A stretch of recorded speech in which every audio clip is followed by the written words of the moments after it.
5 and only on Way 31. Warmer weather means more people will soon be hitting the local pools, lakes, and rivers. Way 31 morning anchor Chris Tatum shares a story one local couple hopes will remind parents to never let their guard down when their children are near water. You gotta love those cherub cheeks and that infectious smile. But too long a look in those piercing eyes will both break your heart and inspire you to believe in miracles. Valerie Smith and Trevor Fleming know a lot about heartbreak and miracles. Every day brings a balance of both. A beautiful, bright-eyed little boy named Asher. I love the new him. I love getting to be with him every day. The stark reminder of the boy he once was. He was the most outgoing person I've ever seen in my life. But may never be again. Wild, very wild. He had no fear of anything. June 9th, 2022. It was a Thursday night that it happened. The family was at Smith's brother's house for dinner. While the women cooked, the kids played outside with the men. We called them all in, and the guys thought they had all came inside. It took about 5 minutes to realize Asher was missing. So Smith searched the house, the yard, the pool. I just screamed as loud as I could.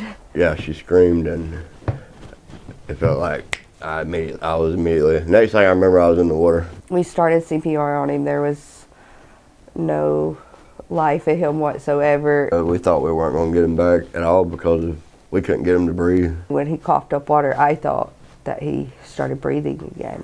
I was like, oh, and then it's like he went limp right back. Never would have thought you would have found your child floating in the deep end of a pool, you know. Seconds felt like minutes. Waiting for an ambulance like eternity. I believe I was screaming the whole time, like, somebody help. All the while, Asher still not breathing. It wasn't until he reached Decatur Morgan Hospital that doctors revived him. A whopping 25 minutes, his family estimates, since they pulled him from the pool.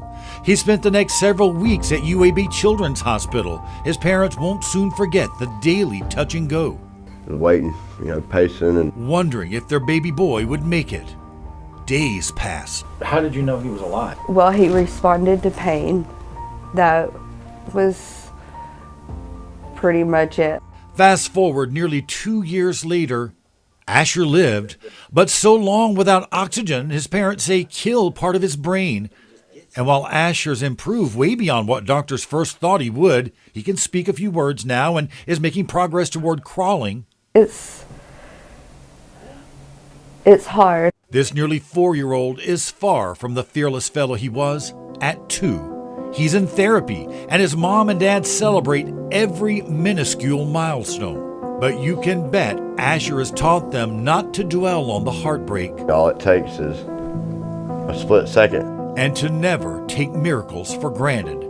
They know all too well, not all parents are this blessed. You feel guilty for being sad because it's like, I still have my little boy here. They're having to go on through life without theirs.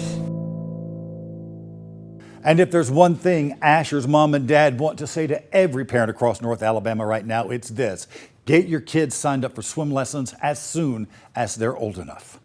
With coverage you can count on, Chris Tatum, Way 31 News.